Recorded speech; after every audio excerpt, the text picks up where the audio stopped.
శక్తి ఉన్నప్పుడు కదా నువ్వు దేవుని కోసం వాడబడాలి. కనుదృష్టి ఉన్నప్పుడు కదా నువ్వు దేవుని వాక్యం చదవాలి. నీ దగ్గర రిసోర్సెస్ ఉన్నప్పుడు కదా నువ్వు దేవుని కోసం వాడబడాలి. God gives you resources.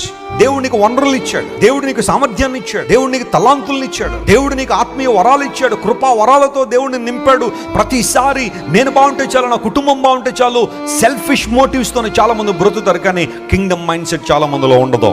అయితే బైబిల్ సెలవిస్తుంది, దేవుడు నీకు ఏదైతే అప్పగించాడో వాటిని నువ్వేం చేయాలి?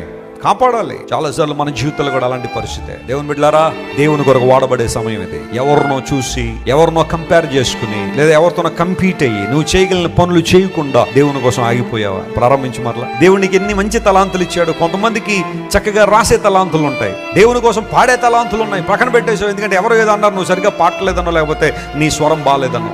సువార్త కరపత్రాలు పంచాలంటే నీకు చాలా ఇష్టం, ఎవడో ఏదో అన్నాడని చెప్పి ఆగిపోయావు. పరిచర్య చేయాలంటే నీకు చాలా ఇష్టం, దేవుని మందిరంలో ఏదైనా పరిచర్య ఉంటే నేను చేస్తానండి చాలా చక్కగా ముందుకు వాడవు, లేదా ముందుకు వచ్చేదానువో, ఎవరో ఏదో అన్నారని ఆగిపోయావు.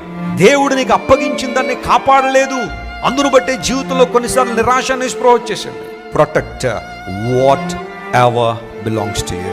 నీకు సంబంధించిన దాన్ని కాపాడుకో. దేవుడు నీకు ఇచ్చిన తలాంతులను కాపాడు. దేవుడు నీకు ఇచ్చిన కుటుంబాన్ని, సంఘాన్ని, దేవుడు నీకు ఇచ్చిన సమయాన్ని సరైన విధానంలో నువ్వు వాడగలిగితే దేవుని కార్యాలు స్పష్టంగా నువ్వు చూస్తావని బైబిల్ చాలా స్పష్టంగా సెలవిస్తూ ఉంది.